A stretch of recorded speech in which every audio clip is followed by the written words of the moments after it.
We in? No. Yeah, we're in now. Yes, guys, how you doing? Welcome back to the Spurs Talk Show. I am Sean Butler. Bugsy Malone is not a part of this conversation, so I'm rattling off the usual video jibe. I'm here with Johnny, my Bugsy Malone stand-in for the day. Good to see you, Johnny. You're barking mad. Yeah. Maybe I am for the way I feel about Tottenham right now. I don't know, guys. I hope you are all happy and healthy, doing the things you love in the chat. What's up, the chat? Good to see you all.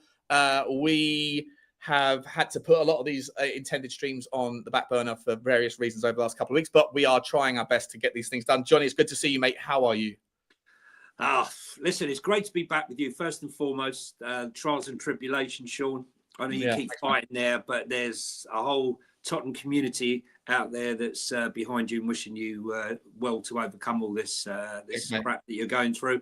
And people ask me, message me or have stopped me when I was walking around the South Stand yesterday, asking when you and I and Dave were going to be back on Devils. And, I'd love. It was too late for me to ask. I haven't got his number anymore. No, I've messaged Dave. Oh, you have? Have you? Dave. So if Dave makes a miraculous turn up here, I've messaged him with the link. So who knows if he turns up? But yeah, listen. Look, yesterday was hard. I knew I was going into the Lions' den. Well, it's probably the wrong word to use. But I came expecting nothing, and I got exactly that. So I wasn't shocked. I wasn't surprised. But yeah, you know, I'm of that feeling now, unfortunately. But you know, I think I was resigned to this. I think going to all the away games, Sean, and being disappointed, you know, at the likes of Brighton and Palace and so on and so forth, Coventry, it sort of, I think it's prepared me for the moment when it's nothing like yesterday was nowhere near as bad as Bournemouth or Fulham or the Brighton second half. It wasn't horrendous. And let's, like, in context, Chelsea had $1.5 billion worth of talent, you know, either on their first 11 pitch, either in the dugout or you know, either on loan or sat at home because they can't get a place in the squad.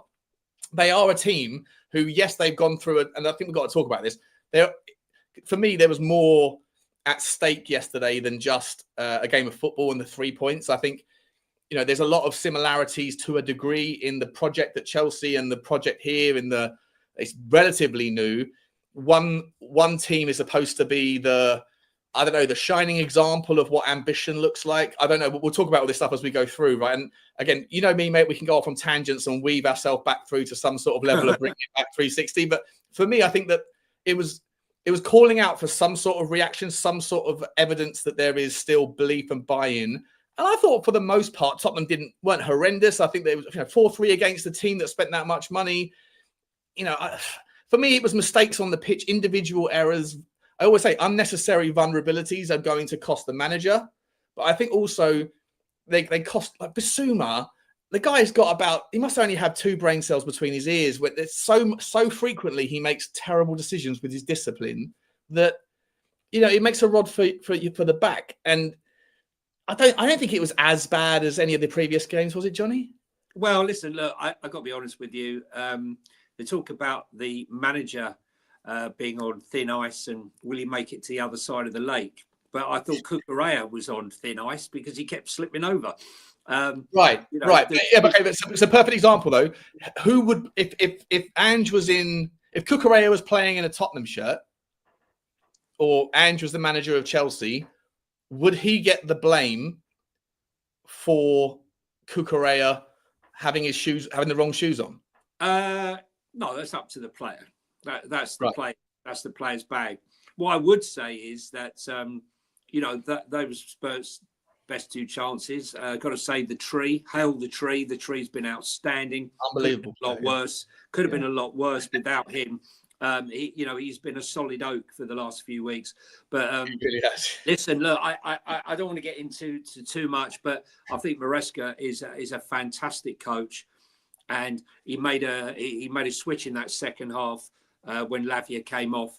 I was telling people, you know, the way they play with Gusto, way he pushes into inverted, they only invert the one, the one back. Gusto pushes into the middle, which allows Enzo Fernandez to push forward, and it allows Cole Palmer to express himself up front. So I was quite shocked when he didn't start, and they start with Lavia, who's a fantastic player, don't get me wrong. But that second half, I saw more of what I expected Maresco to set up with. My point is he changes his game, he can change it up, and they did that yesterday. Listen, we used to laugh at Chelsea, right? Where people laughed at Chelsea, and I wasn't one of them. What, a year ago? Yeah, over a year ago with Tom Bowley. Who's this American guy? He's buying anyone who's got an Anini on the end, or a Herrera, anyone from Brazil. He was buying, and people mocked him. He was mocked. Rightly so, though. Rightly so. Well, listen. Come on, there's no Johnny. Like this resurgence of Chelsea. I get people texting me or on Twitter, not just atting me, but going out of their way to direct message me. So I have to go and find them, people I don't know, unknown. Okay, I'll click on that. I'm concerned about who's texting me and what links are where. And I'm like, should I, shouldn't I? And I click on the link just to see someone go out of their way to tell me, I told you so, with regards to Todd Bowley. And I'm like, what are we doing here? You made a prediction 24 months ago that a guy coming in spending £1.5 billion would see Chelsea eventually compete at the top of the league. Well done. In other news, here's a prediction: water equals wetness. It's Listen, look. We saw what happened when you overloaded the.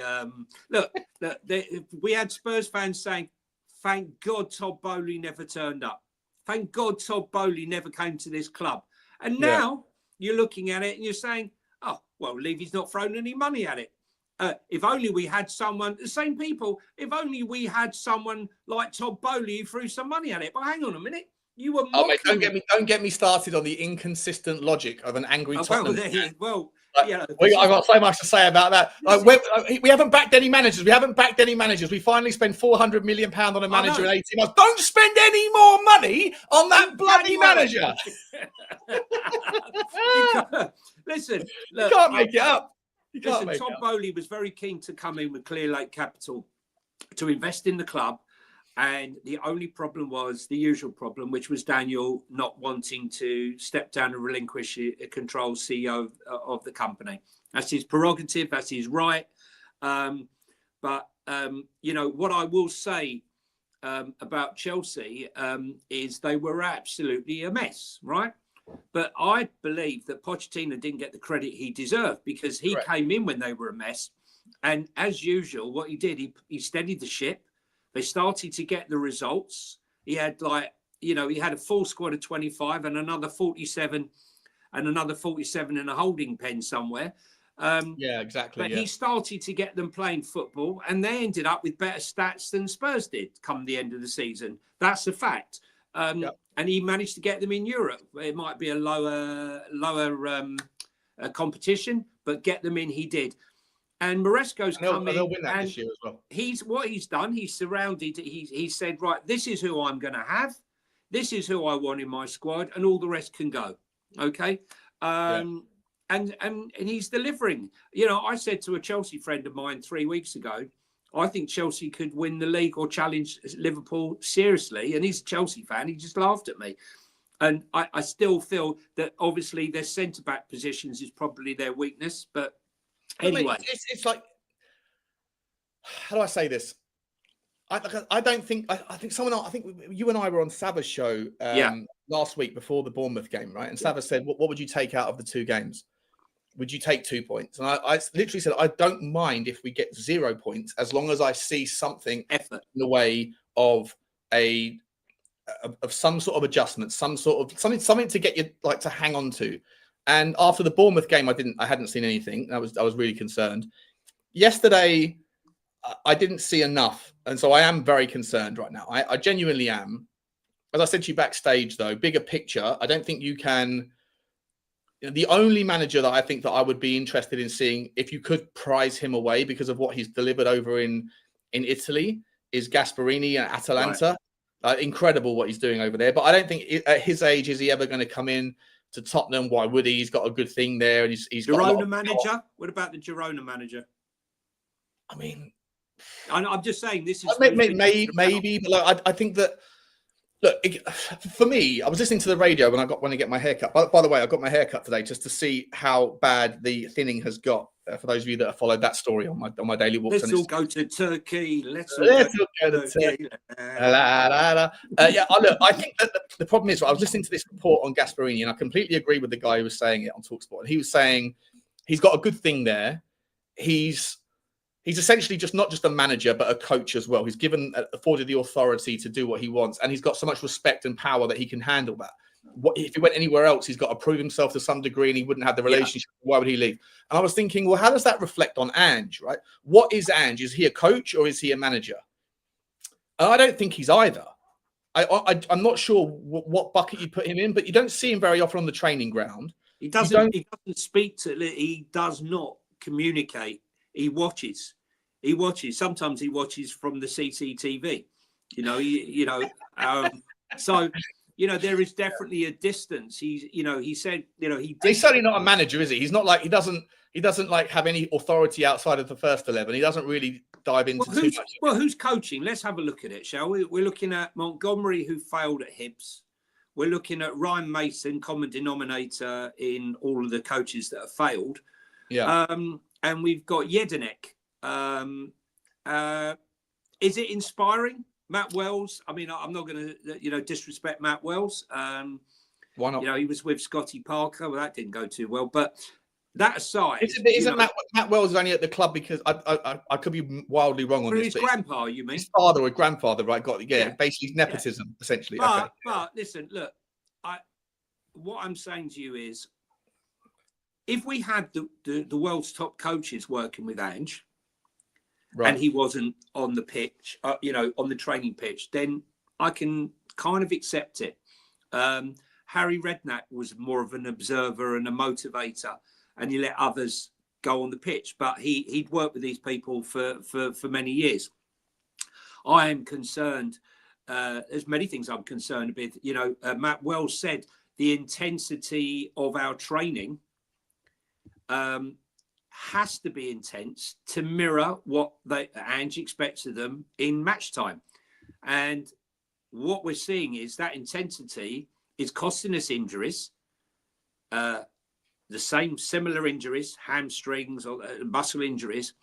And then we're going into the games and we cannot sustain the intensity. Not only can we not sustain intensity for 90 minutes, we certainly can't sustain it for more than one or two games on the trot. And, I was looking at the running stats, Sean. When we outrun the opposition, we smash them. But then again, the drop-off from 119 kilometres running, and then the next game you're running 105 because you can't maintain it, and we're losing or drawing those games. That's also probably, though, I mean, I haven't looked at the detail, but if you dip beneath the surface of that statistic, I'm guessing that the flow of the game, the team you're playing against, the structure of which you're up against, all of those things are probably going to dictate. I'm guessing it's Manchester City, right? That we got the 119K, was it? Is that 119, 117 Manchester City, 105 against Arsenal? Yeah, so you're playing there. You're playing against teams then that are, that are more expansive themselves, and so when you have a system that, as I interpret it, is essentially, a high press, high intensity game, but it's the players that are responsible for the large part of the movement more so than the ball. Whereas, like the difference between that and the Pep is that Pep's system largely refers to the ball to be the transition, right? So, but if you're playing against teams that naturally are going to spread you wide and deep, then you're going to do a lot more sprints back and forth. People like Pedro Porro and Udogie are carrying the cam for that, and so it's. I don't necessarily think it's as binary as you run more, you win more, but I think that. It's all a press as well. Yeah, it's not just running. I hear what you're saying. No, yeah. So, but I mean, like, it's more just a case of we do better against better teams because they are less cognizant of, or that they care less about how do you stop the opposition than, say, a Bournemouth does or a Palace do or an Ipswich do. And those teams have spent more time trying to figure out, well, how do you take on Tottenham? Well, it's pretty simple. The template's been made very apparent for 10 months. Since Gary O'Neill, Monday Night Football. But the fact is that the games that we didn't outrun them, we lost. or at best we drew. So True. there was a correlation with that. But my question is, how much of our effort? I mean, I'm looking at players at the end of November and the beginning of December that look like it's the end of April, and that I cannot fathom.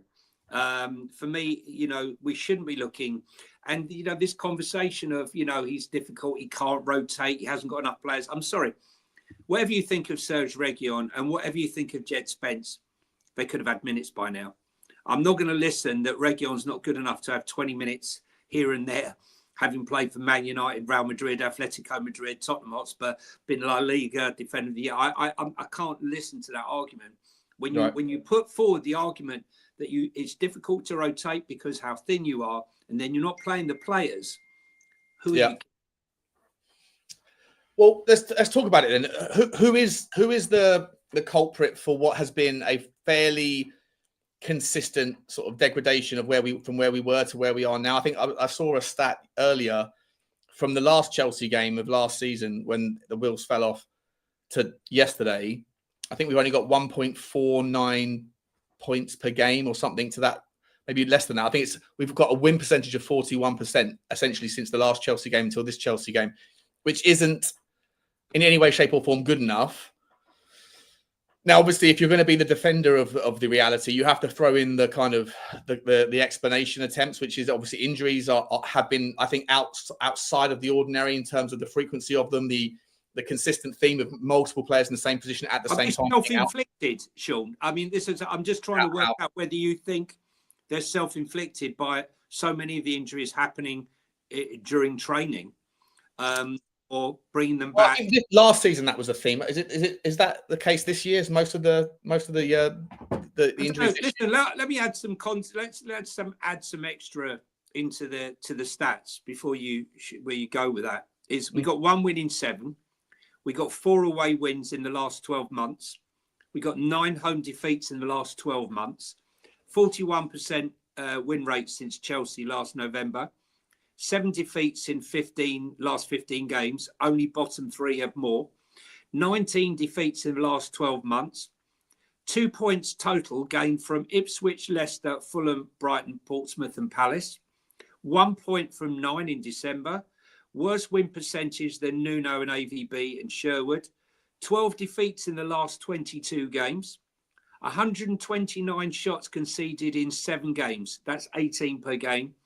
And we've lost less games than Crystal Palace, and they hadn't won a game until they beat us in October. Yeah, that's pretty damning, right? But what are we still second in the goals scored column? I'm sure. We are present champions. You're never. No, but hold on. So like that's obviously been pulled together by somebody who wants to make a point, and well, it was by me. Oh.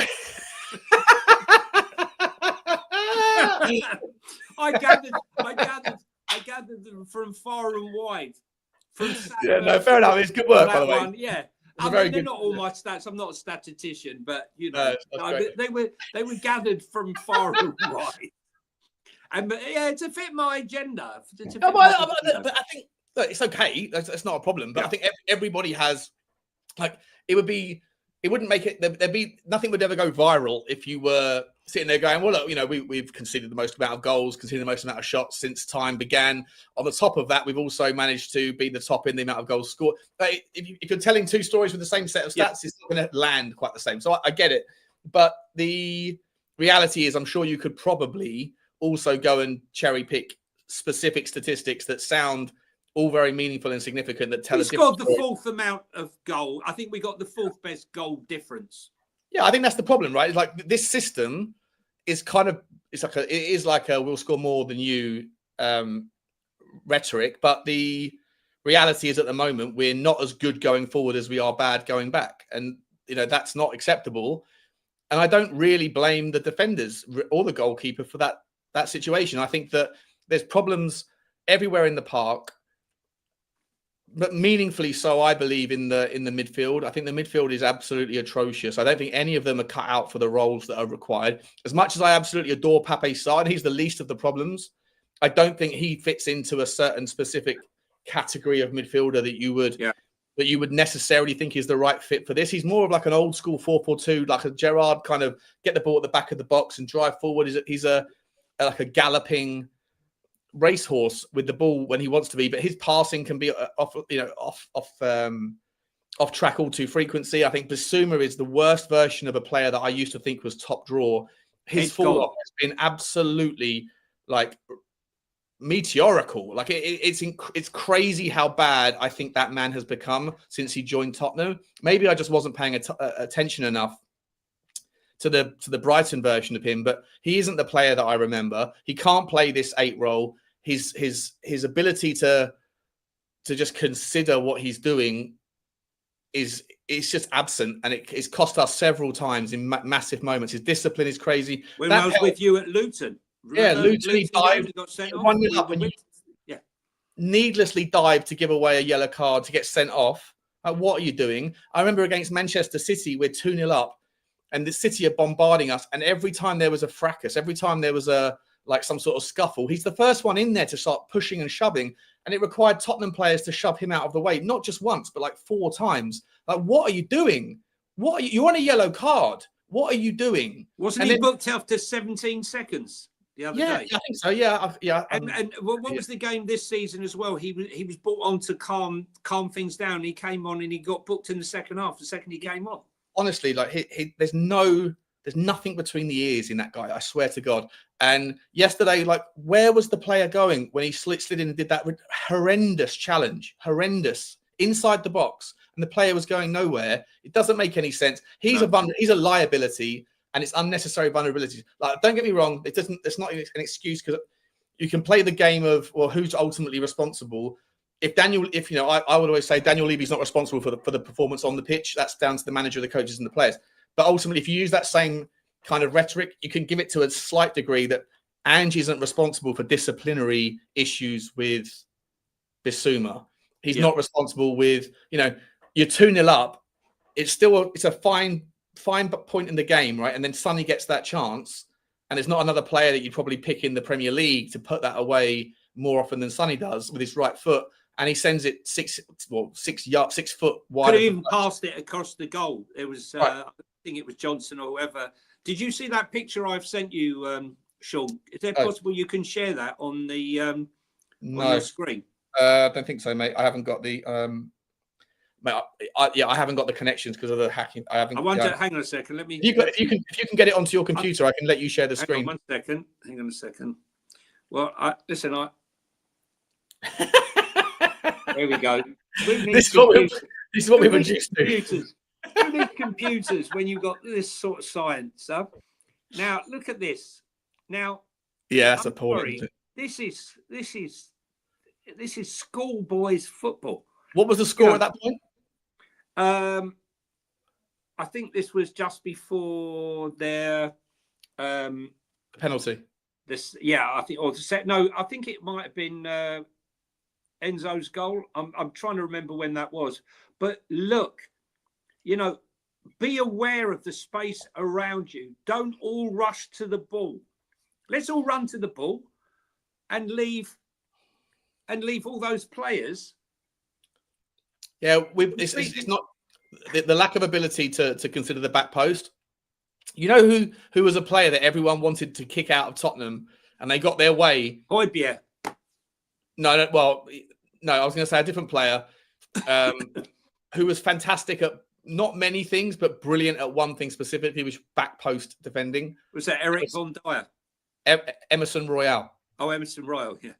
You won't find he was phenomenal at getting to the back post for headers, for always keeping an eye on what's happening behind him. The goat. The Emma goat, exactly. Didn't get a lot of credit for a lot of things, but on that particular topic, he was fantastic. And unfortunately, our system that encourages these guys to sort of disregard the width and come narrow to help with the ball, it somehow has transitioned into the same thing off the ball. It's not the first time that you've seen that picture be represented. Yesterday, that thing happens all too often. There's an abdication of the width in the consideration defensively. But isn't that that that is on the coach? Yeah, I mean, this is. But if he's not coaching, isn't it on Montgomery? Is it on Jedinek and Mason? it beggars belief to me, mate, that this guy who has such a specific way of playing, and for what I was speaking to my dad earlier, right? Shout out to him. He's a massive Tottenham guy. He's never wanted to come on the show. Believe it or not, I don't think he's up for the vitriol that can come your way if you dare say something that's controversial, disagreeable.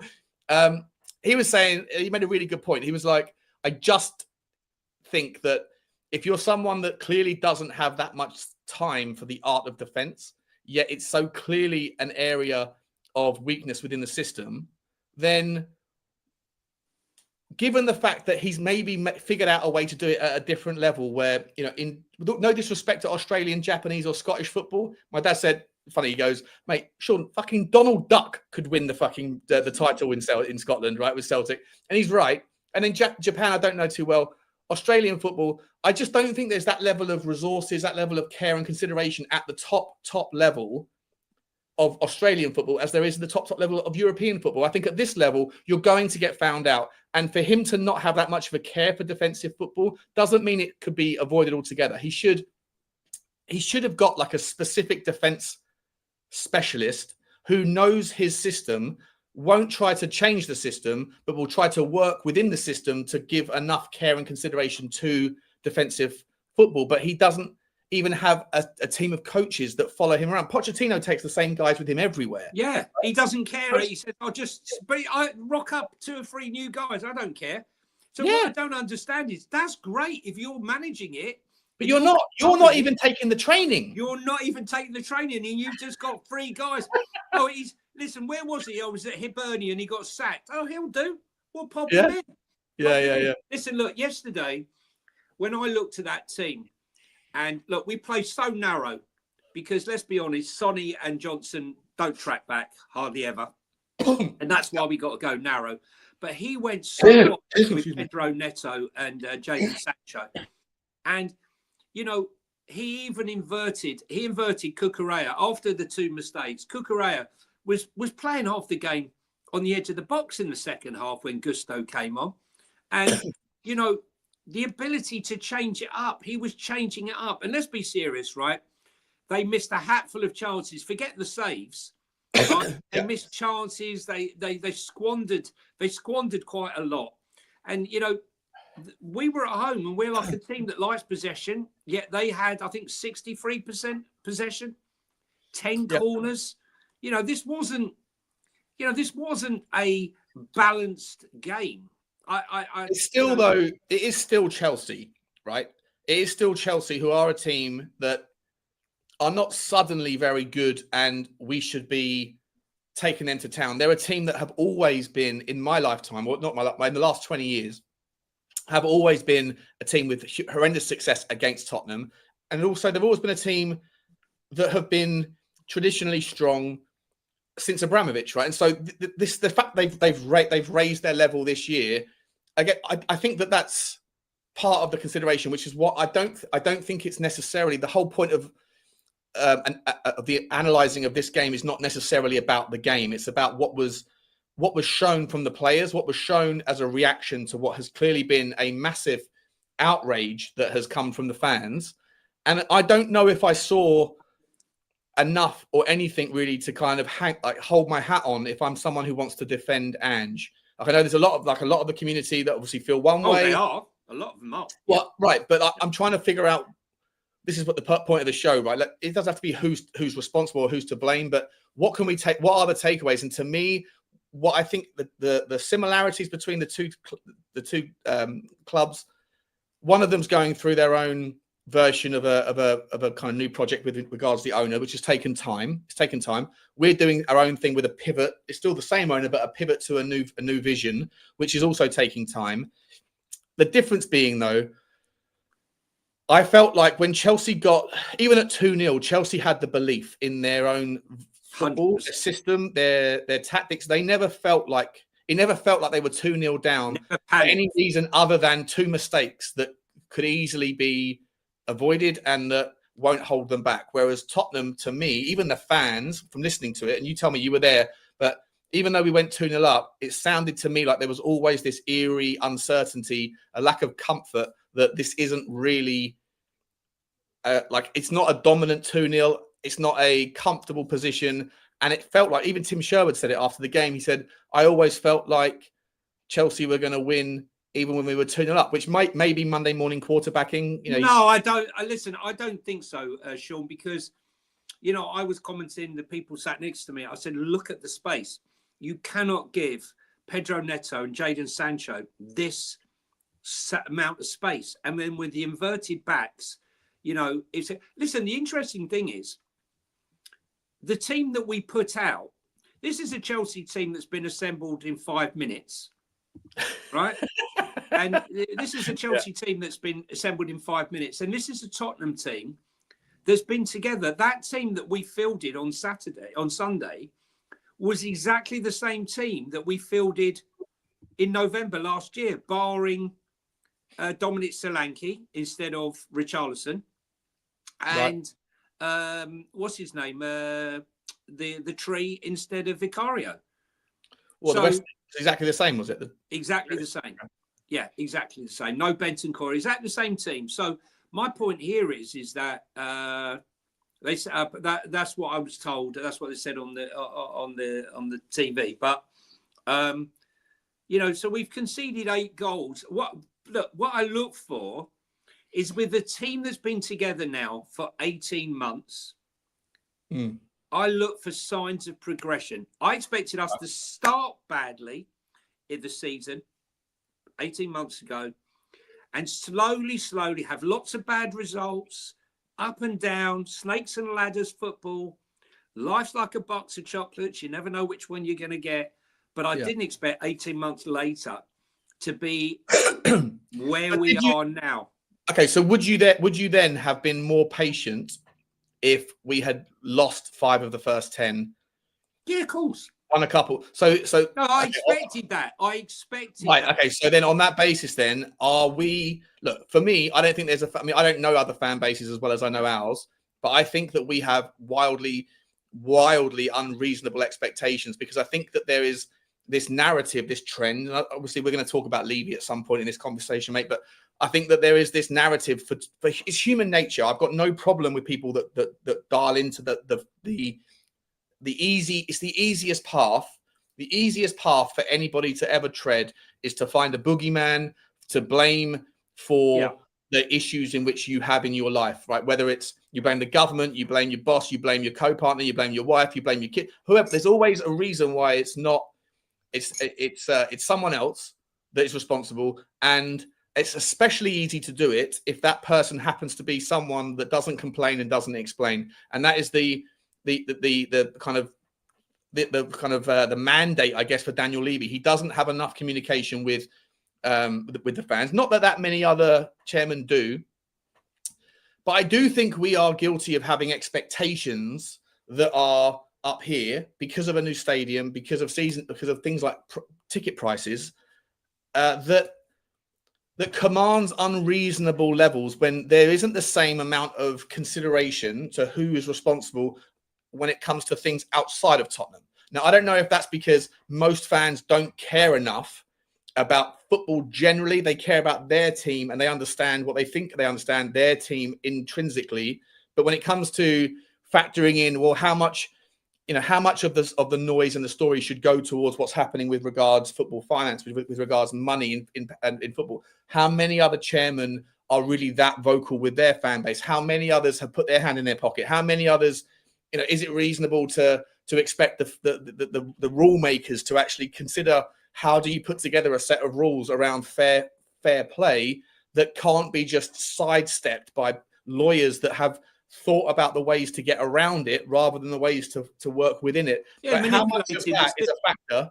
Yeah. I think it's a huge factor, Johnny, and I don't think that fans have enough insight into that. If they did, I think that they would be a little bit more understanding of why it is so difficult to win a cup or a trophy now, more so than ever before. What I'd like to do, I'd like to take this opportunity to thank, from the bottom of my heart, every Spurs supporter would really like to reach out and thank Manchester United for diverting so much of the shit and things onto them, because Sir Jim Ratcliffe, I mean, he's making Levy look like normal. Sorry, just quickly, mate. There you go. Right. I'm just saying, got rid of all concessions, getting rid of company credit cards, sacking people who've been there for donkey's years. Right. I'm so again, like I mean, he hasn't made a good. He's done about as good of a first impression as Keir Starmer has. Right. Oh, yeah. Difficult decisions.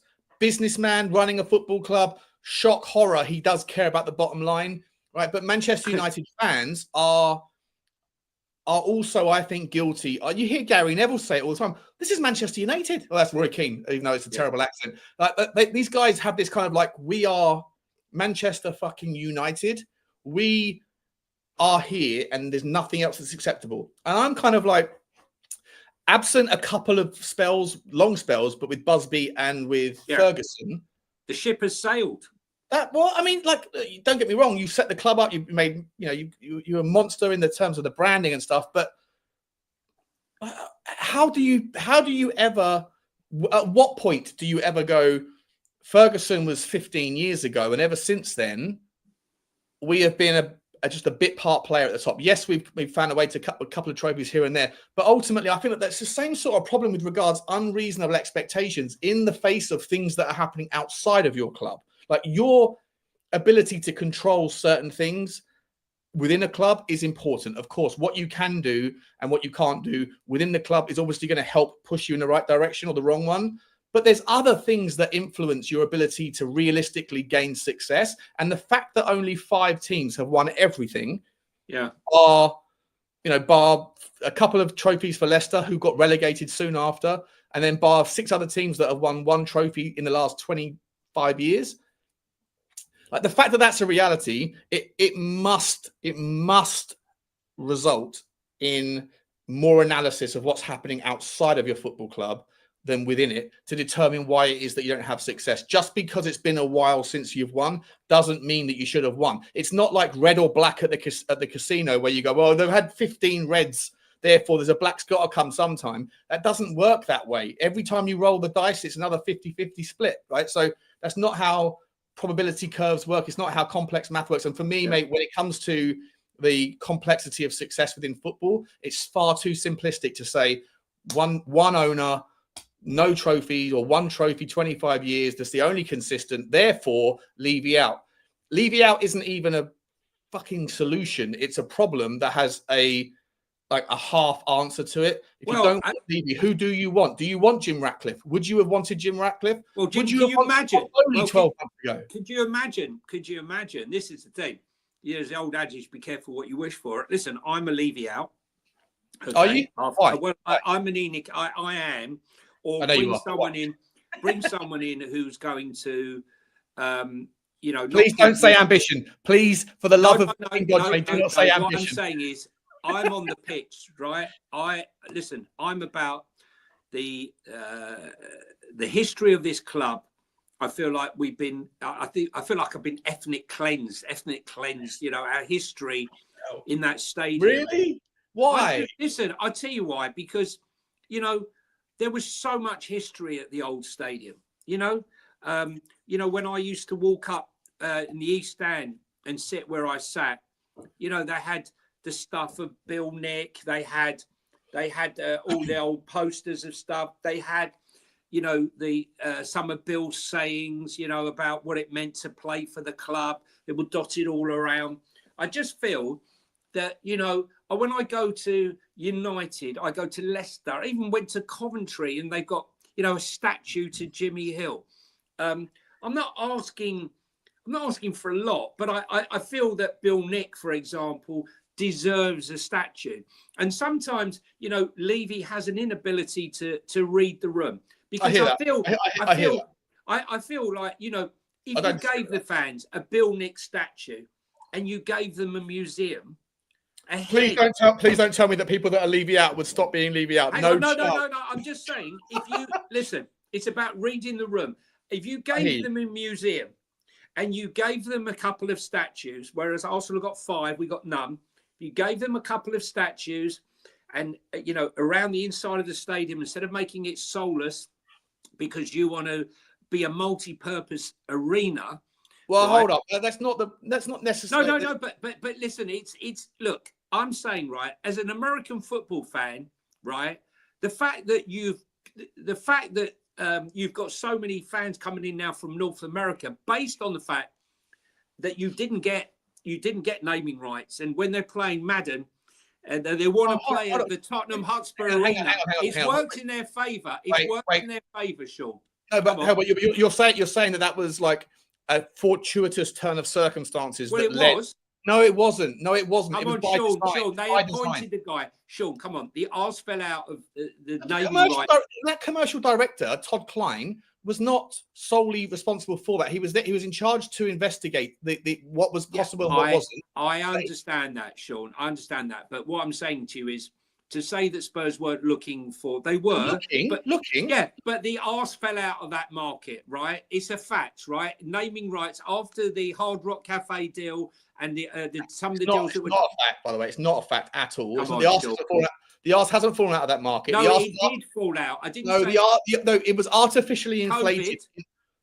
It was artificially inflated by one deal and one deal only, which was the Crypto.com deal in the LA Lakers stadium, the Staples Arena or whatever it's called in LA. Those guys reset. They paid so much money. And by the way, not to get into a conspiracy, but that Sam Bankman-Fried fella, the guy who was part of the FTX scam, right? He is another example of the reality of that crypto space. That the only reason it's really been made legal and allowed to exist in some, not that I'm not a participant in it, but is because of the kickbacks and the ability to launder money. Right, so we all know that. The same thing with the Crypto.com thing. They had so many fees. They had to do some things to be able to get some wiggle room. And the guys at the Staples Arena were like, "Yep, we'll." But that's not the only.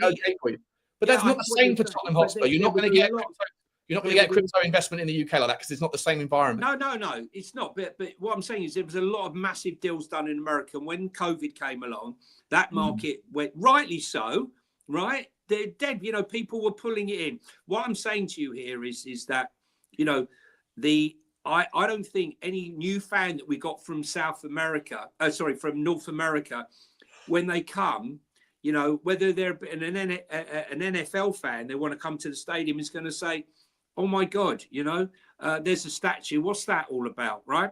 Because I believe, when you take your children, your son or your daughter to the stadium, and you see a statue of Bill Nick, or you see a statue of Dad, what's that? Dad, that was the greatest manager. It's a small thing. It's a small thing. It's a small thing, but it's about our heritage. What I'm saying is this club was a huge club before I was ever born, and I just feel like now when I go to this stadium, there doesn't seem to be a nod to that past, and that doesn't equivocate soullessness that is built around some vision of multi-complex arenas. No, but listen, Sean, what I'm saying to you is, right, I was looking around this. I was walking around the South Stand, right, yesterday, and I was looking around. And I was thinking, there's a bare wall here. There's a bare wall over there. There's nothing to stop you. I'm not going to bring them into the conversation, but I spoke to the guys from Muirwalls, okay, who did the Harry Kane and Muirwalls. Oh yeah. Who did the Harry Kane and the Ledley King mural, and they were speaking about doing the murals, and it's not something the club wanted. Now, when you go to Liverpool, it's not something the club wanted to do. Yeah, it's not something that the club. Why do they do it then? Well, no, I'm talking about more than just the Harry Kane. That building's earmarked for demolition, by the way. Okay. Oh, yeah, of course, yeah. Okay, so that will be gone. Okay, so it's a temporary thing. My point here is, though, Sean, is that maybe my generation who look at that stadium feel strongly about these things. And there's the removal of all things that were passed about the club, and this has all taken place since the new stadium. And I just think the stadium, there are things that he does. In the interest of balance, Johnny, that they have created 15 different like rooms or whatever you want to call it that do pay homage to yesteryear. Now, obviously, only premium guests are going to see that stuff. But the idea that there's absolutely no recognition at all of the history of the football club is a strong one. Well, listen, look, listen. The everyday guy, very nice for premium. I've been in premium. I've been in the boxes. It's all fabulous. I'm talking about the wider stance. You know, you could have the Bill Nicholson stand, right? You could have. There's lots of things you can do, right? I don't know what. I mean, listen. I don't disagree with you. We're playing devil's advocate without Dave. It is what it is. But we have to chew the fat on both because I think we could both have a reasonable take on this. I genuinely do agree with you that in terms of my first manager, Sean, they're little things. And what I'm saying is, throw them a crumb. Throw the fans a crumb. Let them eat cake. Correct. I don't disagree. It's a little thing, and sometimes you can be big in small things, and you can make a difference. I don't think Daniel Levy is the smartest guy when it comes to those things. I think he's a little bit, maybe he's a little bit kind of on the spectrum, in as much as like a little bit devoid of people. I'm glad you said that, not me. I don't mean it's not like a disrespectful thing. I think that like people that have Asperger's, for example, is one of the consequences, one of the symptoms of it is a little bit of a lack of ability to read the room, and you do things in spite of better judgment. But I don't think there's no real reason why you can't hang things on the walls. There's no real reason why you can't put a statue up, and there's no real reason why you can't rename a stand. I'm okay with all of those things, and I would encourage him to consider doing it in order to win a small section of the fan base's credibility and respect. However, I also think that a large percentage of people that are in the camp of Levy out, they are already well within their rights to feel this way. But I also think they are well on the side of, I've made my mind up. It's an indelible mark in the sand, and I'm not going to change. And what I will do now is look for any reason to go after him where I can. And should that situation no longer exist, I will very quickly move my goalpost to a line where it's more easy to go after him. And I don't think that things like statues, whilst I agree, small but meaningful, they may impress a few. For the largest part, they're not going to be enough to win any hearts and minds. No, I hear what you're saying, Sean. But listen, I think he's done a remarkable job. If you're asking me, could we have asked for better off field as a chairman? 100% not. What he's done is remarkable. The refinancing of the loan at that low rate for isn't that what he's like? Can you really just? I guess let's press pause for a second, mate, because Hennessy put this membership thing in a long time ago, and I have barely even got into the chat today, guys. The chat, I love you all. Thanks for coming along. There's 650 of you here. Wow. Hennessy is one of them. Yeah, and it literally put the stream up 3 seconds before we went live because I was having shenanigans were afoot. But great to see you all. Welcome back, everyone. Hennessy, thank you very much for the membership, my man. Great to see you, buddy, and really appreciate the support, guys. If you do want a membership, this guy here used to be a money man, used to be a guy with everything going his way with business. These days, not so much. So if you do want to help a guy out. I'm kidding. I would never really ask. I'm jesting. But here is a man who I haven't seen for a while. And it's great to see him. Blaine, how are you, buddy? Great to see you, my man. I haven't got your number anymore, my man. If you can find a way to reach out to me on Twitter, then we can get you back on the show. Much like many of you. If many of you want to come on, I promise you any absence of communication is not because I have lost interest in you as a person. It's because I've lost interest in technology that is here today and gone tomorrow with access to phone numbers. But he says, Sean and Johnny, blooming great to see you both. What do we make of the public? Ange has backing coming out from sources today. Beginning of the end or usual smoke and mirrors from Levy? Johnny, I haven't had a chance to see anything today. What's listen, it's sort of a leaked, from unknown sources that Ange has ultimate backing. How many times, if you look back in history, Blaine, he has the backing of the board only to be sacked the following week. So I wouldn't read too much into that, but I do think that Levy hasn't backed anyone like he's backed Ange since he gave Steve Hitchin carte blanche to do signings and ended up all on the scrap heap.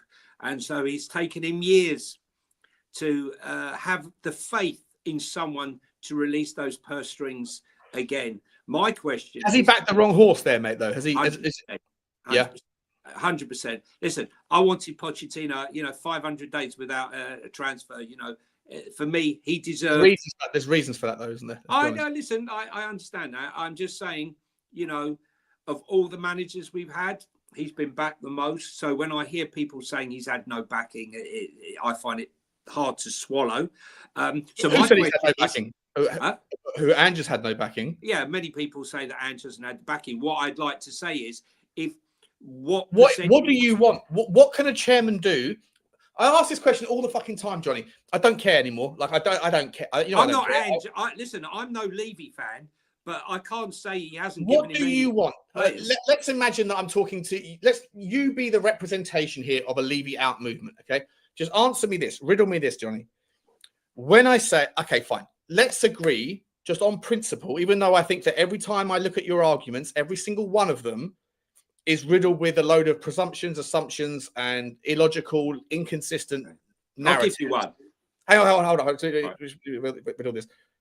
I think if you peel down your back and you kind of go, you hear isolated moments. And by the way, I agree with a lot of the things around the mistakes. Of course, the guy's not infallible. He's made hundreds of mistakes, hundreds and hundreds and hundreds. But things like, we wanted Skriniar, we got Joe Roden. Cool. We don't know really what the detail of that deal or the deal there was ever going to happen. But let's, in an argument, assume that Skriniar wanted to come and Levy picked the cheaper option, which is the assumption, but not the fact. But on that basis, does that mean that we are now working to a reality where just because you sign a better player, you ultimately therefore get the success that you think was going to come? Of course not. You don't know. You can't know what would have happened. Well, look at Man United. They spent hundreds of millions. Right. And a lot of look at the players that Manuel Ugarte, right? What about the Moroccan fella? I forget his name, the bald guy. We were talking about him. Right. These players came to Man United. They didn't come to Tottenham. We should have signed him. Okay. I was someone who wanted Ugarte. I was like, get that guy. He's the guy. He's the monster six. He's gone to United. Like, not. Well, he was at PSG. He went to PSG first and didn't really. Yeah, didn't do anything at PSG. And then he's gone to United now. And again, but Sean, can I ask you a question? Right, like I hear what you're saying. And I feel like he has given Ange the players. But on the flip side of that, how can you say you are, as a chairman, you have ambition to win titles and trophies and improve the team or the squad? Hang on, one second, right? Okay. When you cut the wage bill by £30 million. Now, for me, when you're going for it and you're pushing for it, is to increase the wage bill by 20 or 30 million pounds. He's making a statement of intent. I think reducing your wage bill in the year by 30 million pounds is not a statement of intent. It's a statement of reining it in to show look, you and I both know that he's reined those numbers in for one reason and one reason only. When you're looking for inward investment, what does reducing the bottom line by 30 million look like on the balance sheet? Yeah, I hear you. It's like a more profitable business, but with better margins, better multiples. I get it. Of course, it's an earnings per share thing. I totally hear you. Yeah. Just let me press pause 1 second because I want to say thank you, Johnny. We're going to carry on with this one with Blaine. Thank you very much, Blaine. Also, Blaine, absolute legend, as always, my man. And it's not just lovely to see you because you come back in with your generosity. It's lovely to see you because I can see your little face there in the picture. I hope your weight training is going well, my man. I hope you're getting yourself stacked and all that stuff and keeping yourselves healthy. But thank you very much. I didn't see who the 5 people were that got the memberships, but if you did receive one, make sure you said thank you. That's what we do here. Thank you, Blaine. You're an absolute legend, my man. With regards the idea of cutting the wage bill, yes, if you want to just call it, let's look at the facts. Let's look at what we can derive from it. Then yes, the fact of the matter is that in so doing, if it happens to coincide with a lot of presentations from people or to people around the advocacy of dealing with Rothschilds, right? The presentation's going back. We're showing we're trimming, we're becoming more profitable, and when you're seeking investment, these are massive numbers. Well, this is the thing, though, right? What else can you extrapolate from that? If you are if let's again thought experiment here, we don't know, but if you are someone who is having to do that in an effort to make the numbers look more palatable, then you are looking for investment from a certain type of investor that doesn't look a lot like Todd Boehly. It looks more like Sir Jim Ratcliffe. And let's be honest, mate, for the people out there that, you know, you look at Newcastle and the shake, rattle and roll thing, those guys obviously have a different baseline relationship with profit. They don't need it. They've got more money in the ground than there's ever been. It's winning hearts and minds. Right, yeah. But these guys, but those sorts of investors, obviously Abramovich was unique, right? He came in, he didn't care about money. He was trying to obviously take his money out of Russia in case there was anything that was going to be problematic with that stuff. Similar to what happens with Chinese billionaires, they're trying to get their money out to Hong Kong. That ship has sailed, and now they're trying to get their money in other directions, right? But it's difficult with Abramovich, same sort of thing. And then the Russia thing happened. However, the vast majority of owners that are available and businessmen, whether it's private equity, whether it's investment funds, whether it's taking it back to the stock market, all of those things are going to be driven by a certain type of deliverable, which is profitability at some point. Now, Todd Boehly is used to dealing with tens of billions of pounds or dollars in transactions. So he maybe has the long game where he doesn't mind spending $1 billion now in the effort to try to see something in the future. But he also had the very unique luxury of buying the club after Abramovich had the ability to write down $1.5 billion of debt. And it's just a coincidence, or is it not, that the money that Abramovich had to write off to get a sweetheart deal out of the club happens to be the same amount of money that Todd Boehly has paid thus far in transfer fees. That existing relationship does not happen again unless it's an incredibly fortuitous. It's not going to happen. Daniel Levy is not going to be the recipient of that sort of fortune because of the guy he is and the relationships that he's already brutalized with his negotiation style. So for me, if you're looking for a new, then you go, right, where are the examples of new owners coming in that have had massive major impact on some level with regards ambition, which really means spending money that they have, and it doesn't come from the fans. And I'm like, sorry, that well is dry because Tottenham have no more low-hanging fruit when it comes to infrastructure. The stadium's been built, the town centre's been regentrified, right? There is no more low-hanging fruit to go. Well, there is, in the sense that he's got plans. He owns all the pockets of land around the stadium. There's lots of individual project vehicles around the stadium.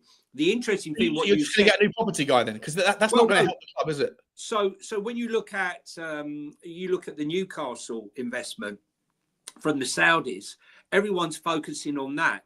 Yet no one seems to be focusing on the Rubin brothers, who are massive property developers. Now, why would they be involved in Newcastle? I'll tell you why. You win the hearts and minds of the Newcastle Council, taking over Newcastle. You Newcastle, the city of Newcastle is a sleeping giant. And what you do is you put together property deals to regenerate the area. Who's going to refuse you at the council meeting when you're involved in all the things you're doing for Newcastle? You're going to get through planning that no one else would get. You know, the wheels have been smoothed. You know, where it might take 3 years, it's taken 6-7 months, things like that, right? And you know what you were saying before about the fruit and the low-hanging fruit. I'm wondering now, because Amanda Staveley's thing seems to have gone quiet. Is there really now, if you were to invest at this point of 3 billion or 3.5 billion, is there a lot of future profit? Is the Premier League? Yeah, there is. Is the Premier League? You know, how much growth? What we're looking at now? You know, we're selling it to the world already. Right? Yeah, the obvious like elephant in the room is a Netflix of sport. Right. So what I'm saying to you is that the growth of TV deals. You know, we've gone global. The money's coming in. Yeah, but in terms of the transition, if you could do something similar to what DAZN has done to boxing, if you could do a Netflix of sport, 100%. And Simon Jordan said this about 3 months after I first said it, by the way. But he's credited with the introduction of the story. But I think if you go back and look, if you see it on my channel, you might have seen it before he said it. The obvious, like the amount of subscribers that they have, the amount of like the $10 a month rule of thumb for streaming content. If they were to pay a reasonable amount of money that could leave enough wiggle room for Netflix to make profit, but also get the deal away and convince the clubs to move away from national TV, from Sky Sports and BT or whatever they're called today, and all of the other global partners, football clubs would get 4 times more money from a single provider like a Netflix than they would by selling the rights to the various different conglomerates. Well, it's multi-billion now, and I mean, multiple billions, 4 times more money, 400% more money. And I'd the like clubs to see those numbers stack up, because don't forget, you know, you've got winners and losers in that scenario. But also, I'm also wary of putting all your eggs in one basket. I always thought that there was a massive avenue for fans to buy away season tickets for a game, so you can view your teams. Like, so for example, you go down to Bournemouth, for example, if it's not on the television or game's not on the television, you can buy an away season ticket to watch every single Spurs game away from home this season. I mean, obviously, how would you do that in the stadium? You mean live? Well, have you seen the experience in America, where I'm trying to think what it's called now, where you take your seat and you are surrounded like you are in the actual stadium? Oh, so using there's like the glass screen thing, the 3D kind of glass. You are literally, you're submerged inside the stadium. I think they have it for American football. But you're sat at home in virtual reality, right? No, you go to this place. You go. In a bar, sort of. I have seen it. I have seen it. Yeah. You go to this place and you're there. You're sat in your seat, and you're having. Look, that definitely looked. What I saw that really looked interesting.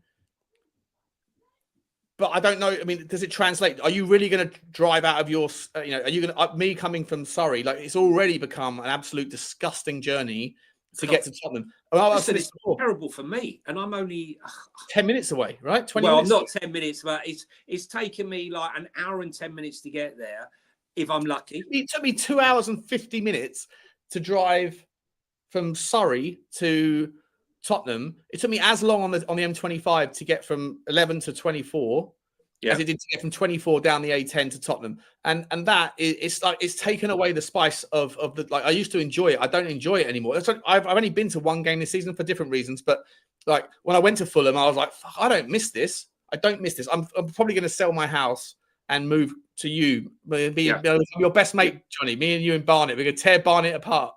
No, but this being near, that's the other thing. The infrastructure. Lammy, don't get me started on him, right? He wants to regenerate the area, but he wants us to be, paying for train stations and stuff. Yeah. Would you like really drive an hour to a pub just to sit in a enclosed glass tube? I'm just saying.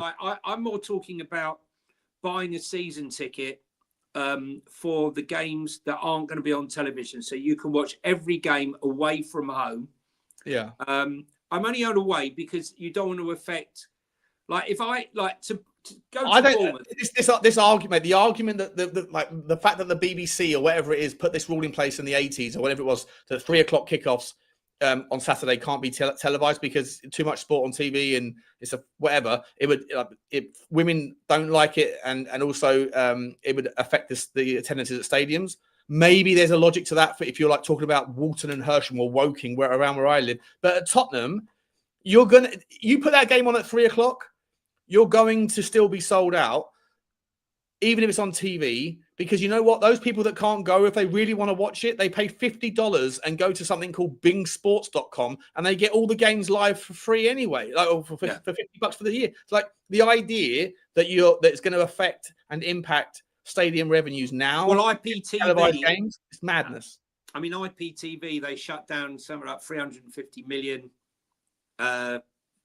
streams or whatever over recent, so they're combating it. But I'm just saying, you know, they'll never fix it, mate. No, but like, say for example, I could pay, I don't know, 200 quid, and I'm guaranteed to watch every Spurs away game this season, right? Okay, I'd pay it because, you know, I go up and down the motorway. I mean, I'm flying up to Glasgow for the Rangers game on Stay safe, man. Stay safe. On Thursday. Yeah, I'm a little bit worried, but I really should be going to the doctors before I fly up to find out why. I'm obviously suffering from spursitis. And, I need a bloody cure because I'm putting myself through the pain week in and week out. But listen, a lot of people do it. I just like so we digressed. You know, we were talking about the growth. You know, with someone investing now for the sort of money that Levy is asking, is it a little rich for some of these investors? Is this why with one of the great companies, Rothschilds out there, and the amount of people that are coming in, he still cannot attract someone to invest in the club? Is there a reason? 100. Yeah, of course there's a reason. And listen, I know that I am apparently, according to GG, this deluded. I don't know what I've said that's deluded. Everything I've said is basically fact. But, you know, listen, I understand that a lot of people don't have an education in the specifics and the nuances of global finance. I get it. That's part of the reason why I started the channel, because I think that there's a gap in the knowledge of people. Some people know a lot of things. Everyone knows a lot of things about things that I don't know anything about. But when it comes to, you know, global business and finance stuff, it's kind of what I've spent the last 30 years of my life studying. So I'm not sure what I've said is deluded, but most of it is fact, maybe smudged with a little bit of opinion. But when it comes to Daniel Levy, I always acknowledge, Johnny, that he is the wrong risk appetite for a football owner, because you have to leave a little bit. There was a phrase that I learned in my early days. Not only was it be big in small things, which you spoke about earlier, but also was something called leave something for the next guy. So when you buy some stock that's cheap and you know it's cheap and you know it's going to go up and you get yourself your quick 10, 15% return on it, if you want the guy who's phoning you, who wants to be on part of that, and he knows that you've got a little bit of stock in it, you've got a little bit of supply, and you want to say no to him now because you think it's going to go higher, then you're cutting your nose to spite your face, because what you're going to do is turn him off, calling you versus the other guy in the future. So what it's called, leave something for the next guy, which is even if you think it's going to go up, take your profits off the table. Take your profit, but even if you think it's going to go higher, sell some to that guy so that he'll call you in the future. Leave some for the next guy means like you're wetting the whistle a little bit, wetting their beak. And when it comes to Daniel Levy, he has absolutely no care, no time, no acknowledgement of the next guy. He thinks, to your point earlier about the profit that's available in those properties in various parts around Tottenham, he's probably going to bake into his valuation the sort of money that he could get for the properties if he was to sell it. Yeah. But if you want someone to buy you out, you have to leave a little bit of room for those people to make the profit. On the He's maxing him. Like first of all, right, when it comes to full disclosure, is he disclosing all the properties he bought with Kemsley over 10 years before he even started to develop the building? They're all like ring-fenced individual property portfolios, right? You know, is he, when it comes to due diligence, is he declaring all of these, or are they not part of, you know, him? Are they these privately owned? We don't know. Or if it's inside the Northumberland Park redevelopment plan. We don't know. We don't know what part is 100%. Look, you know, the Tavistock Group has 200 companies, of which ENIC is just one. Okay. In fact, you know, just to say that Daniel Levy doesn't own anything in Tavistock. No, he doesn't. But his son runs Tavistock. Right. Okay. So just a little thing there. Daniel Levy's son runs Tavistock Group, 200 companies, of which ENIC is one of them. He oversees it. So is that to say that if Daniel ever steps aside, that we have the possibility that his son will step into the void. Yeah, look, I mean, I don't know, to be honest. We're going to have a dynasty. We'll be talking about when I'm long gone. When I'm long gone, they'll still be talking about this in another 30 and 40 years. You know what, though? Talking about long gone, I'm going to shift this a little bit into the league. Let's talk about the Levy out. Like you hear that drum, right? You hear that drum. It's coming back. You can hear it in the distance, like in that Jumanji, the sound of the foot of the feet of the elephants, right? I've got to talk a little bit about the kind of the Levy out movement because I know you're part of, like, you're not a part of it, like in terms of like. No, I mean, listen, like, listen. Just for clarity here, right? Off the pitch, sensational, right? On the pitch, but isn't that the job of the chairman? He's not really responsible for what happens on the pitch, other than don't get involved. Don't sack Martin Joel at halftime. Don't sack Mourinho just before a cup final, right? There are things, Sean. There are things. Sean, yeah, of course, 100% there are. Signing Ange, right? When there was top coaches there, you know, you and I would have sat down. Who would you have wanted before Ange? Do you want to give you the whole list? Yeah, go on. Yeah. In fact, before you do, let me. There's a couple of super chats I missed out on, and there's some other. So Charles Ingram, also my man. Thank you so much. Giving out 5 Spurs Talk Show memberships. What a legend you are, Charles. Thank you very much, buddy. Nothing coming up, Sean. Just his name. There's nothing coming up, with the detail. What do you mean? It just says. Oh, there you go. There you go. That you see it now? No, you just had it just before that. No, that's Caribbean Spurs. That's Caribbean Spurs TV. So you can see. I'd love to see a trophy of Bill Nick. Yeah, I can see that. I couldn't see it before. It was just like a little white dot before. Perfect.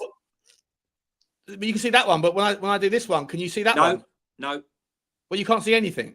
No, just a little white bubble with nothing inside it. Really? Yeah. Did you see that one? No. Oh, okay. That's odd. The colour green. Apparently. You know. I don't know if that's. Let me know, guys, because I can see Charles Ingram here is a member, and he's gifted 5 Spurs Talk Show memberships. Same with Blaine, which is what I called out earlier. Apparently, Johnny can't see it on the screen. I don't know. I can see it on my screen. No, I can see Charles Ingram's name, but underneath it's just a white bubble with nothing in it. Fill in the blank. The hackers are doing it. The hackers are out. That's a weird thing for them to hack.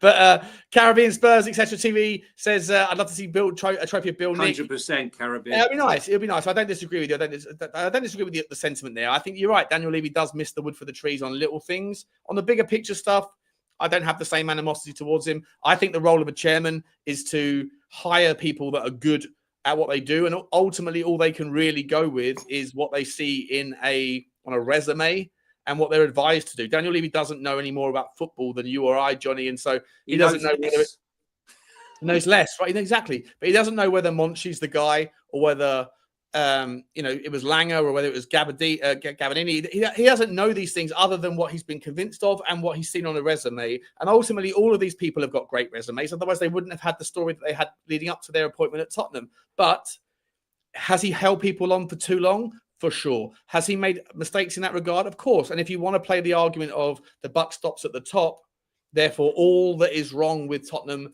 is his fault, I would argue, well, if you want to play that, then fine, as long as you're not aligning the things that are outside of Tottenham at his feet as well, of which there are many, and they're far more influential than people give credit for. But also, if you're going to do that, then the things that have been good about Tottenham are also at his feet. And those things include not necessarily insignificant criteria, such as outside of the 60-61 season, he's been in charge of Tottenham's highest ever league finishes twice. And that, to me, is the better barometer of where you are as a football club than it is if you win the FA Cup or the Carabao Cup. But if you're someone that cares all about trophies and trophies are all that matters, then I understand the gap is a problem. But the solution isn't Levy out. The solution is someone else in. And I ask this all the time. I must have put this request out to thousands of people when I ask this every time. If not him, then who? And what do you want to see from them that is different to what you see now? And the answers generally, Johnny, are, it's not my responsibility to know the intricacies of a billionaire class. I don't know who's... Okay, well, fine. For what it's worth, for what it's worth, if you are someone who every single time that Tottenham lose, you get excited by the opportunity of getting your camera out and saying, you're the problem and you don't do enough and it's on you. I do my bit. We do our bit. We protest. Well, when you say you protest, let's call a spade here. What do you mean? Do you mean that for an hour before a game, occasionally, you happen to hang around with your bunch of mates on one side of the high road and everybody else that doesn't protest is hanging around on the other side? Like, that's not much of a sacrifice. What is it that when you sit there and say, like, you don't do enough, I don't want to hear this from you. Well, it has to start somewhere, right? It has to start. Hang on. But when it's one thing to advocate for change, it's one thing to be a champion of a movement. But if you are someone that likes to take the opportunity to say, I'm the guy that's done everything that justifies myself, but you haven't done enough, what is it that you have done? What is it that you've done? Because for me, if you have sacrificed like the martyr that you claim that you are, then you would have given up something that you love in the pursuit of worshipping something that's more important, like Lent, like Ramadan, like whatever the other religious things are. You give up eating, you give up chocolate, you don't consume anything from daylight. You do all that shit because you're worshipping God. What is it that you've done? You've stood one side of the fucking high road for an hour before the game when the other people that don't feel the same stand the other side alongside your mates. Well done. Well done. Well, you have to stand somewhere. Let me finish the rant. How about this? How about this? If you want to actually sacrifice something, give up your fucking season ticket. Stop going to the game. Some have, sure. No, but most of the people with the loudest fucking voices in the room, they like to tell you that you're the problem, but they don't recognize that they give more money into the pocket of the guy that they think is a cancer than 99% of Tottenham fans that will ever listen to my shit or theirs. But you know what? It's quite funny. Frauds. They are frauds who don't do anything. They don't do anything different to anybody else. And they go, no, I can justify keeping my ticket because it's a family fucking heirloom. Sure. There are some that do a lot, right? They don't, mate. What do they do? Who? Name one person that I know that has done anything other than just fucking make a racket and still go to the game, still fucking turn up. There are people that don't go. Listen, it was quite funny you say that because, you know, I started buying my kits. It's a grift, man. It's a fucking grift. It's quite interesting because I started buying my kits from DH Gate, right? Paying 13 quid instead of 120, right? No problem. At the end of the season, they're gone anyway, right? And I had people saying to me, well, you're the problem. And I said, what do you mean? They said, well, you're the problem. Because you're paying £13 and I'm not paying £120 for my shirt, there's less money to invest in players. And I said, well, I don't see much evidence of all the South Koreans and the tourists that flood out of that shop on like a conveyor belt, that money is flooding back into the, from the outside back into. I think that's half the problem, Sean. If all this money, I think a lot of this money that was coming into the club from outside, which is an amazing thing, right? It's fantastic. It's a brilliant business model. If a lot higher percentage of that money that was coming in was going back into buying better players. It does. Hold on, Johnny, come on, mate. Look, I'm not, dude, you're so much smarter than the average fucking No, I know. I'm not having that bollocks. People say, oh, we were promised that the moving to the new stadium was going to be a game changer. Guess what, Donuts? It has been. The 5 years prior to us moving out of Tottenham, we were spending 25 to 30 million pounds a season, give or take, maybe 3 million here, whatever, but nothing more than that. Now we're spending 120, 110 million pounds, 400 million pounds in the last 18 months. There's a 400% increase in spend year over year in the 5 years since leaving the stadium to the 5 years prior. And that includes, by the way, the 500 days that gets rolled over into the new stadium spend, not the prior stadium spend. Yeah. So it has been a game changer. No, I'm not saying we haven't spent more money, Sean, right? What I'm saying to you you're saying that the money that we make doesn't get reinvested in the team. It does. Sean, what I'm saying to you is, right, there's two flips of the coin here, right? I'm not saying we haven't spent money, because we just discussed the fact that we spent over 300 million on Ange. What I'm saying is, don't cut the wage bill. If we didn't cut the wage bill by 30 million and we bought a player, for example, a game-changing player that we had to pay big money to, that could be the difference between us, whether it be a Rice, a Van Dijk. Oh, hang on.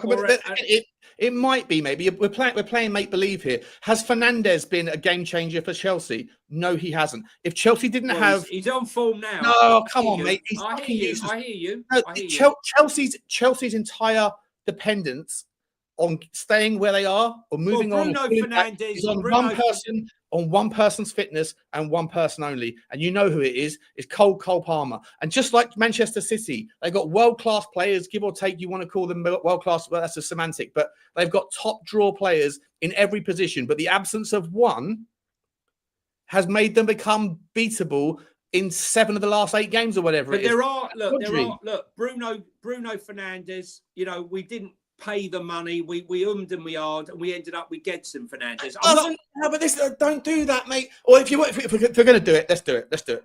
Right. No, I'm just saying Bruno Fernandes of which year are we talking about? The one that started at Manchester United, or the one that's been apparent for the last 12 months? The one that started at United. Those same people. If we'd signed Bruno Fernandes back then, and he was still at Tottenham now, the same people that now continue to bash us for getting Gedson over Bruno would be saying we signed an absolute fucking donut in Bruno Fernandes. Because look at the guy, look at his leadership is pathetic. He's another guy that doesn't fucking carry water.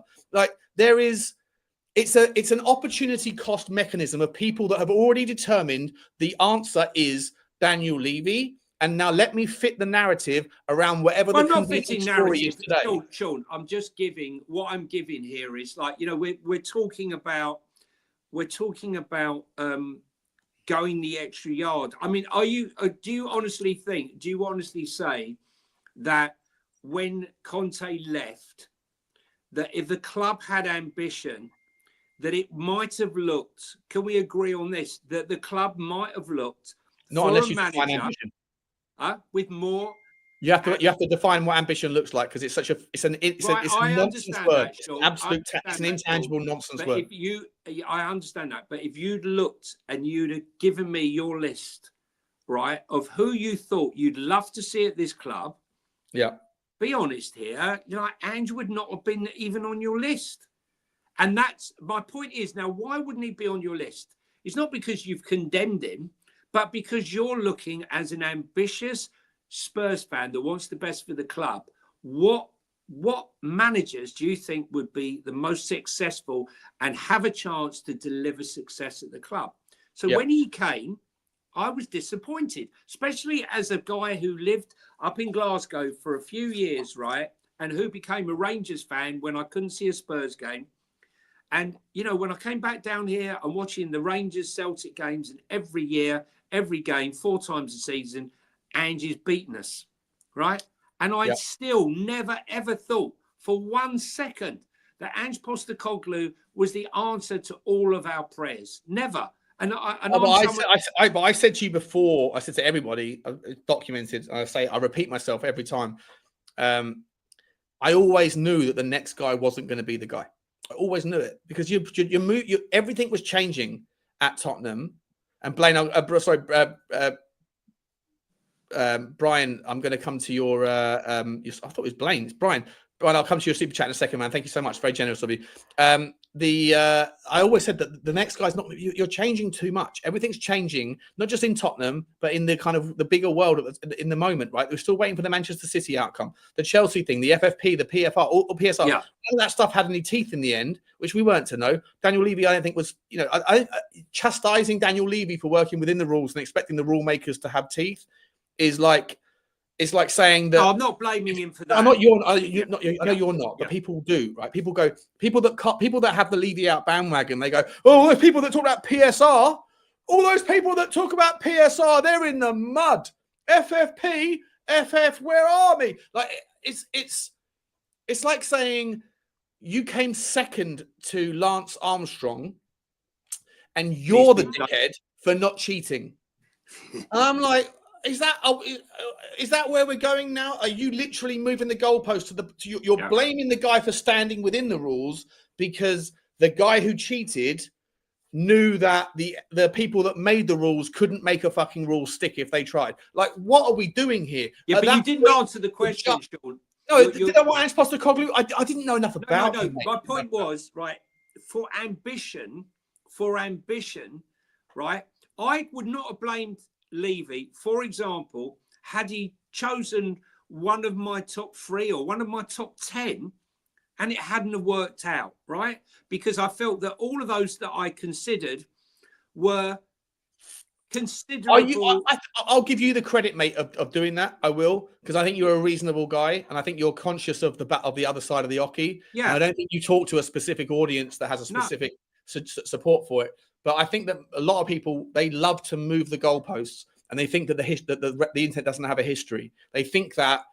I'm not talking about anybody specifically, by the way. My thoughts on this about other people right now, and I'm not usually someone that talks about other people, so I don't even know why I'm doing it. But there's certain people that I've mentioned here that I'm talking about here, not now. But there's people that will say, "How can you be so anti-supportive of the club? Back your team, back your club right now." Those same people, because they love Ange, they forget the fact that I've been on streams with them where they were calling out Conte and they were calling out Levy, Mourinho, whatever, right? So like I'm saying, so why is everybody else wrong for doing what you did to a guy that you didn't like, but because you like this guy, you're going to call them out for doing the same thing? The absolute inconsistency of logic is the only ever present in the Tottenham fan base, or I'm guessing it's in every fan base. I think it's just life. People want to be right and hope that people forgot that you once upon a time, not that long ago, were saying exactly the same thing that you're now criticizing other people for feeling about the current. It's an ever-present part of debate, mate. People, like, we had hope. There's no consistency. Sean, I think the thing is, we had hope. You know, where I always wanted Poch when he was at Southampton. I thought he was an exciting coach. I was so excited and so happy when he came to the club. And, you know, I think that Poch era gave the club hope. You know, here was a team that was playing fantastic football. You know, we were right up there, you know, and the excitement of moving to a new stadium with Poch and everything was great. And somehow we made it to the Champions League final. And then we've sunk from that position, and we haven't really. I don't disagree with that, mate. The last 5 years have clearly been regression. We spent 5 years, or it feels like we've, you know, when we were ahead of Liverpool, we were ahead of Arsenal, and in those 5 years, we've let it slip massively. And you know, I think that's the bit that fans really struggle with. And like you say, people look for someone to blame. You know, they blame the manager, they blame the Levy, they blame it, you know, but I think it's a whole host of problems. I don't think it's one in particular. A massive slice of the pie, mate, is not within Tottenham. It really isn't.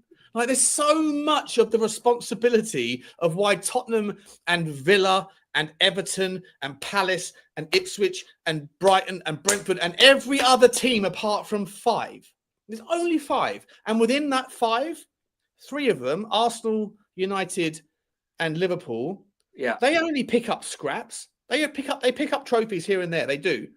But let's be entirely honest, it's City and Chelsea that have had about, I don't know the numbers, but it's about 75% of the 90% that have gone to those 5. 75 has gone towards those 2 teams. And what's the common denominator there? Money, obscene money, a different approach to money, a different relationship with returns on investment, and also the idea that they got in before the rules were changed, closing the door after horses bolted. 100%. Abramovich is the. If you want to blame anybody, I don't think you can ever blame any one person. No, it's the EPL. If you want any one name, it's Roman fucking Abramovich that ruined football. Yeah, because he came in. I mean, look, you know, I think as a Spurs fan, you know, yes, I want to win, but I'm not going to have a meltdown if we don't win something. What I want to do is feel like when I start the season, I start the season with hope and dreams, and very quickly they're shot down. What I want to do is I want to be competitive. I want to go there and believe that every season we might not win, but we're going to be up there. We're going to be contending. You know, we're going to be second. We're going to be third. You know, we look like we could challenge for first. We might fall away, and we're getting to a final. Or, you know, that's what I'm talking about. Competing at the best. You know, being in the Champions League, having those wonderful nights. Right now, I feel like, you know, under Ange, I don't feel we have progression. I feel we have regression, and I understand why people don't want change. I understand they don't want to start the project all over again. I get that totally. But for how much longer do you want to look at what is going on there, pull your head from out the sand, and look at the bigger picture? So you would sack Ange today, would you? No, I would give him. I honestly, you know, as much as I'm, you know, I don't think he's the man. You know, I don't think he's on thin ice, and as I said, I don't think he's going to make it to the other side of the lake before he falls in. But I think you've got to give him. You've got to give him to the cup games and the Liverpool games. I think you've got to give him. You know, if he loses against Southampton, it's going to be very difficult, isn't it?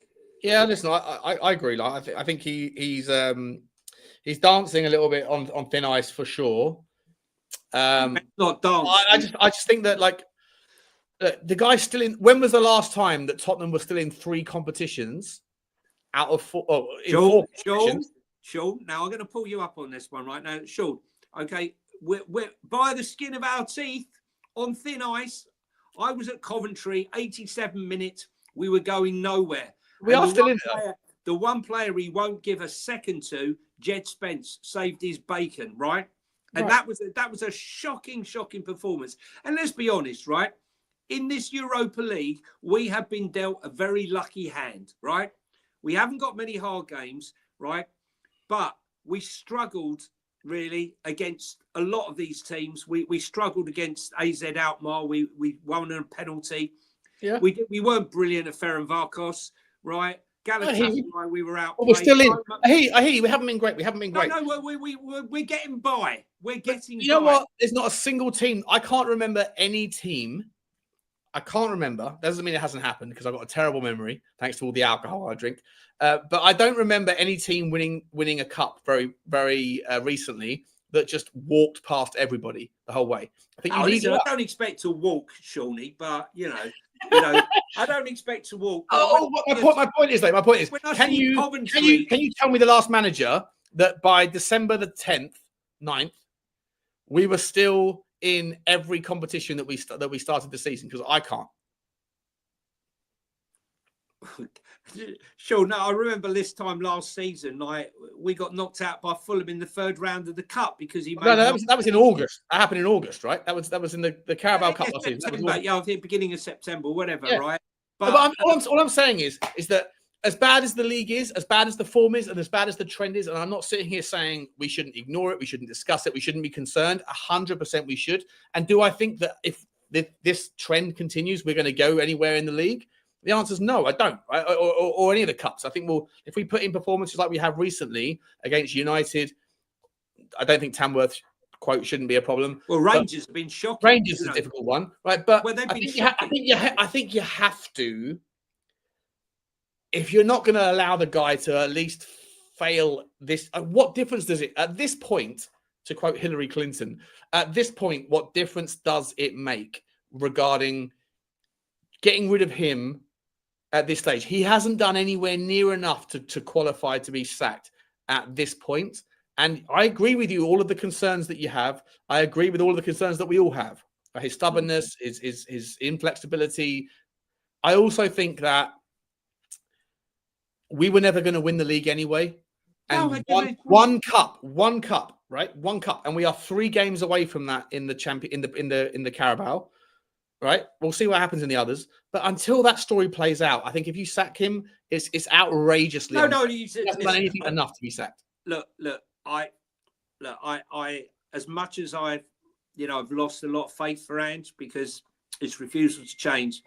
You know, I would be hypocritical to complain about sacking Mourinho before a cup final and then going ahead and trying to sack Ange before a game against. I'm glad you said that. I hadn't thought of that. I will bring that up. A game against Man United, right? In the cup. Man United are shocking, right? They are, they are a very bad team.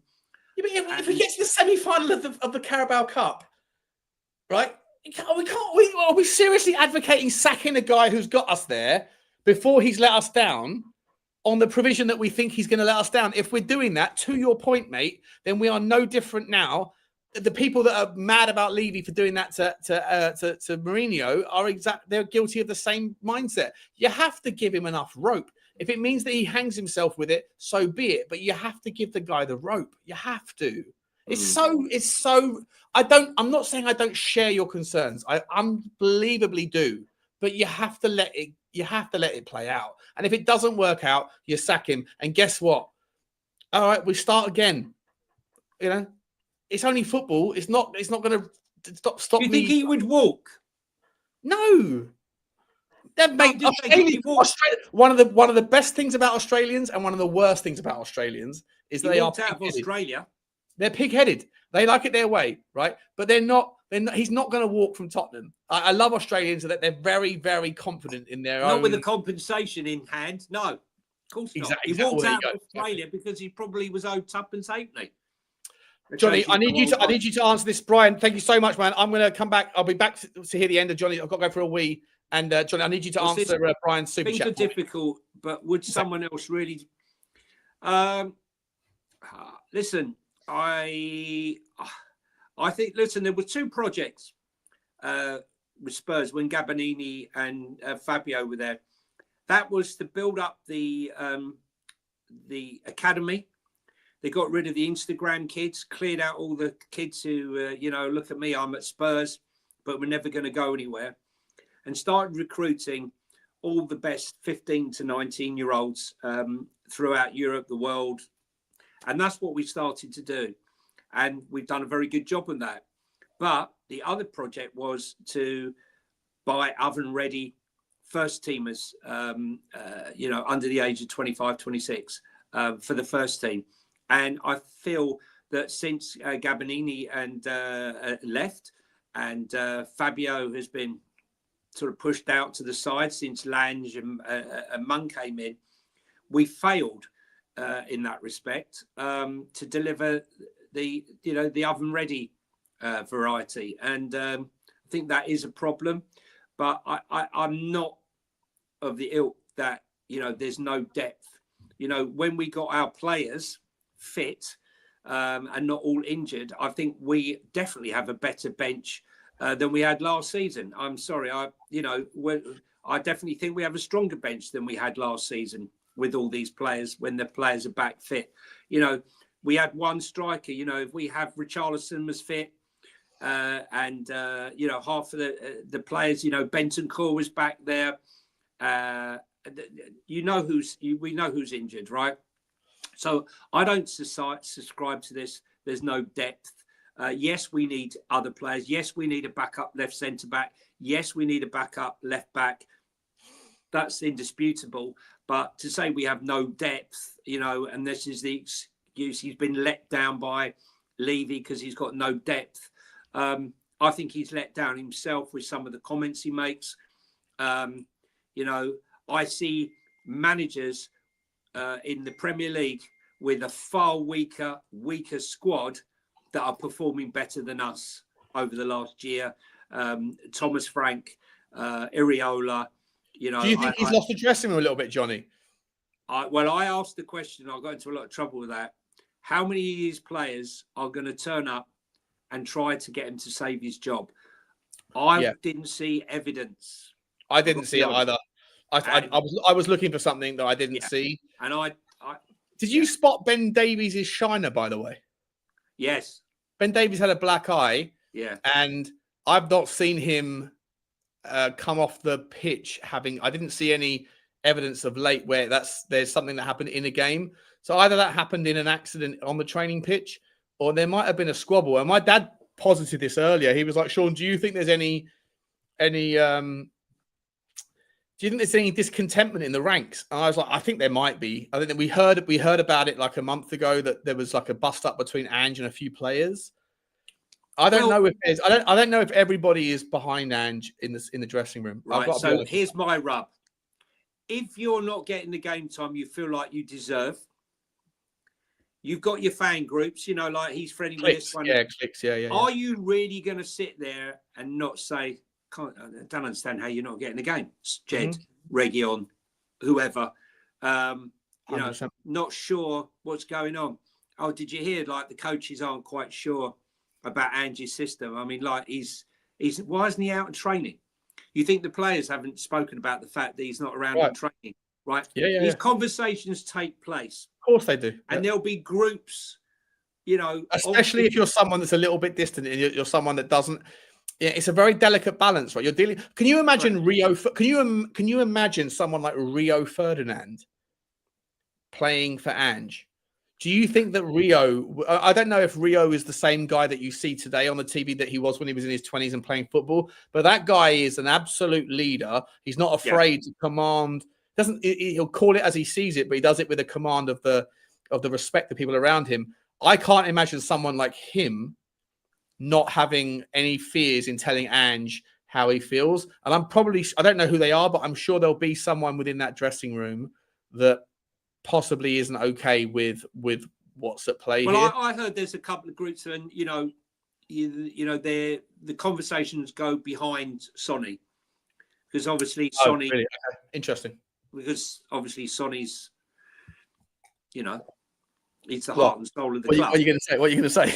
I'm leaving it at that, right? But and these conversations can gather pace. There's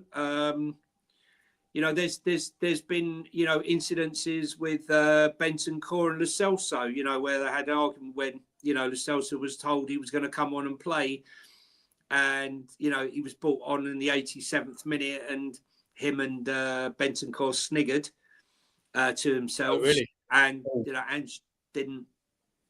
I didn't know that. Like it, and he told him so. And a couple of others come to defend him.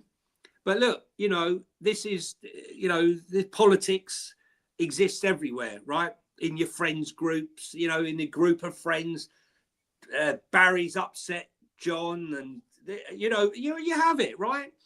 Most of the time, of course, it happens in every training ground, every dressing room, up and down the footballing country. Correct. It's how you react from it. It's what you see on the pitch after a bad spell that tells you, for me, more than what you can ever garner from what the manager says in the pre-match and the post-match. I think that talk is cheap. Body language is ever present, and you can body language tells so me. Important. Body language is everything, and to me, I think Ange is not used to this scenario. Right? He's had success basically wherever he's been for the last 10 years. And he's a different guy when he wins than he is when he loses. When he loses, he doesn't seem like he might say certain things.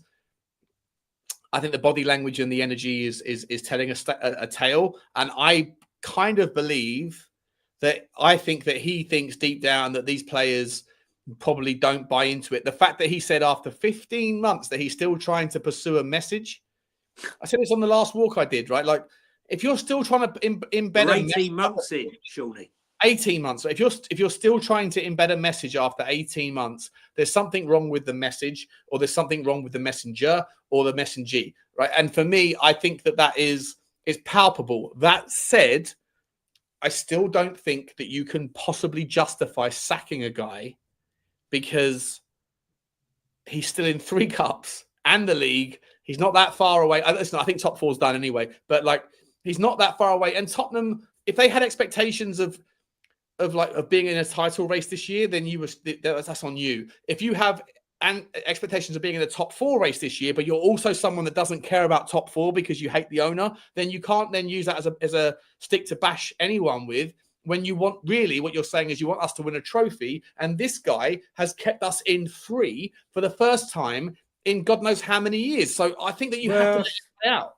Listen, look, what I would say, Sean, is you're talking about body language. So let me take you to my vision of body language. So I think that players are a reflection of the manager. they're like a mirror image. So when I look at Arteta with that aggressive, manic style, I look at the Arsenal players and I think they are a reflection of him. Aggressive, always in your face, always contesting everything. You know, I feel like they're a mirror image of Arteta. Yeah, and that's I not, look that's not at a great thing, but yeah, I hear what you're saying. No. I'm not saying it is, but what I'm saying to you is I look at Ange and his body language to me is not, it doesn't inspire. I know people say, oh, look, you're going on about looks, but I do feel if you give off your energy that you give off, your demeanor, your posture, you know, for someone to say body language means nothing, has never spoken to a body language expert, right? Because it says so much. 100%. And I think, you know, when he's delivering this stuff at this level, don't forget he's come up a massive level in stars, footballers. Brass tacks, mate. Would you be okay if he was sacked today? If there was a meeting that you heard about right now, it broke on Twitter, Daniel Levy's meeting with the board, would you be? And if they decided that, would you be fingers crossed for Ange to be sacked?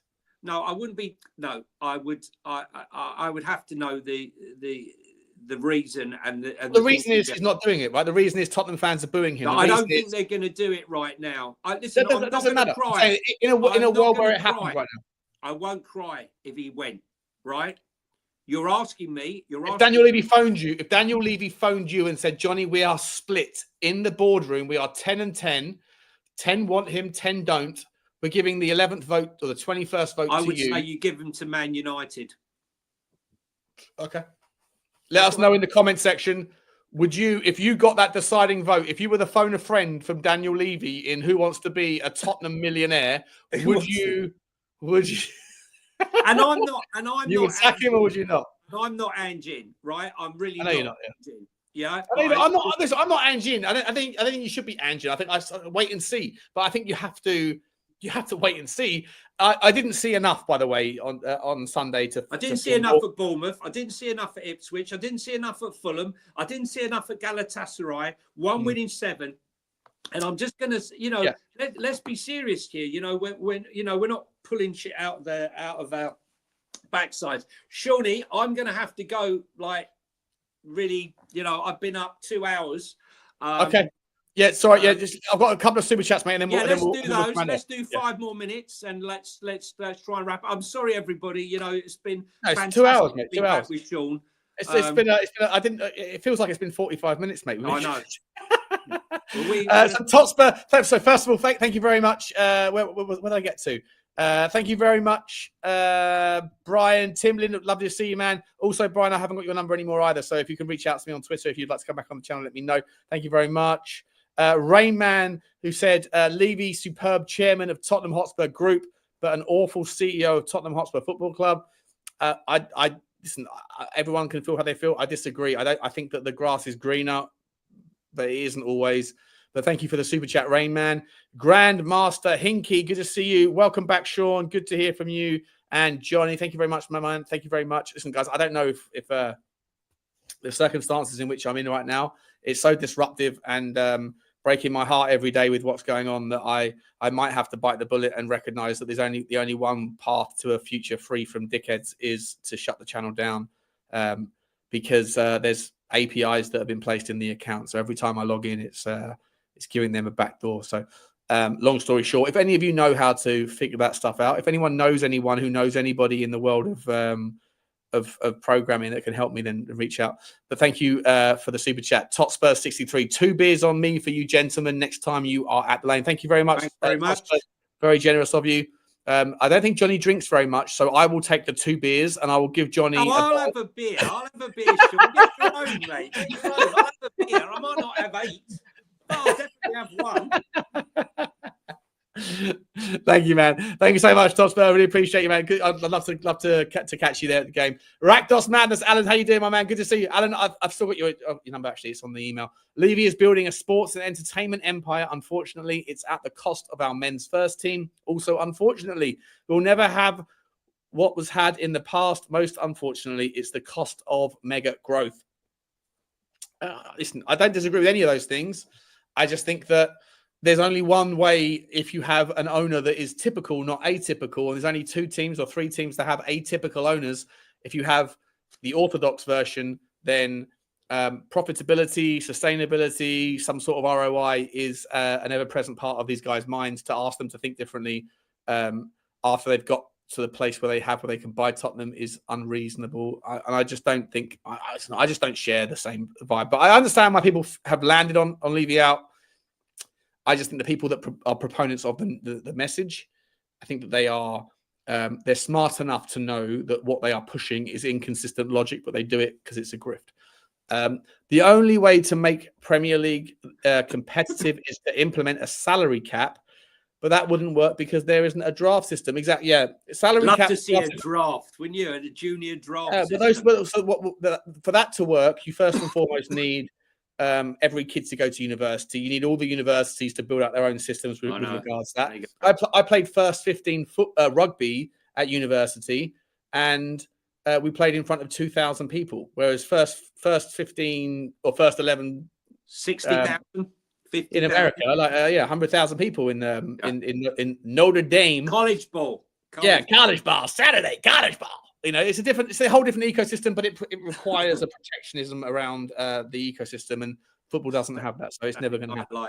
But I appreciate you, SOF. Good to see your name in the chat, my man. And Steve T, agree with so much of what you say, Sean. Ange needs until the end of the season.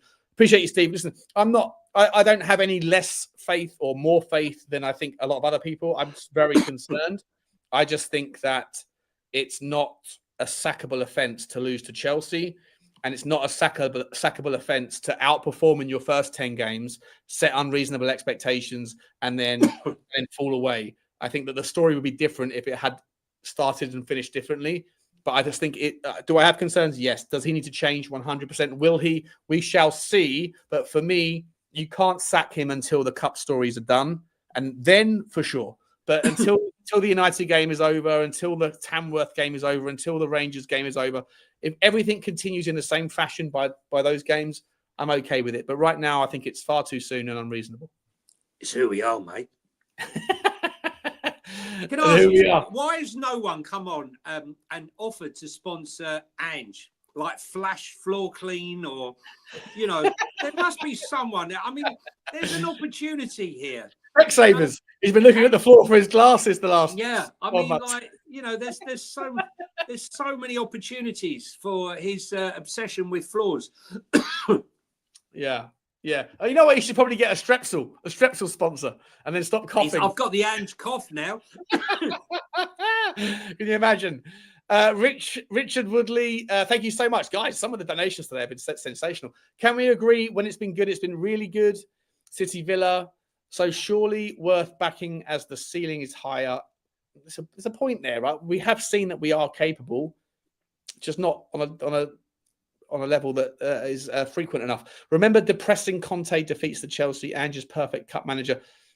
We shall see about the cup. Remember the sex I had 6 months ago. You know, the high 6 months ago. You know, I can't remember the wank I had last night, mate. So I'm living off the dream of something that happened months ago. You know, no.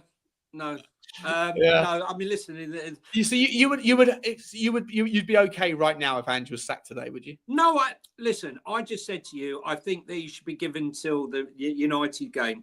If he loses against Southampton, it's going to be really a real struggle. And if he loses to Man United as well, I think he's gone. You know, I think that's it in a nutshell. If he stays past that, then he's broken the Levy tradition. Because I'll tell you, if he wasn't as invested as he has been, Levy, hold on. Okay, that's the last thing, mate. Hang on. As a Levy outer, you can't be advocating for the constant sack of a manager because you've had enough of them. And then as soon as that happens, not you personally, but this is another thing that winds me up, right? The people that are the loudest in the Ange out movement also happen to be the loudest in the Levy out movement. And then they use the Ange out narrative as a reason to bash Daniel Levy. what are we doing here? Like, No, you want to be right about Daniel Levy so that you're trying to invoke a predetermined reason to justify it. I see through it. I see through this bullshit. The last thing I will say, because I thought about this analogy earlier, right? If I happen to bump into someone that had been part of Scientology, the cult Scientology, right? If I'd met someone in the past, I'm trying to put myself in Tom Cruise situation. I am Tom Cruise. Perfect example. Are you selling me Scientology, or am I? No, I'm not selling you. I'm asking you as the person I don't know. You're in Scientology, and yeah, I am, yeah, and I'm happy to be there. Okay, cool.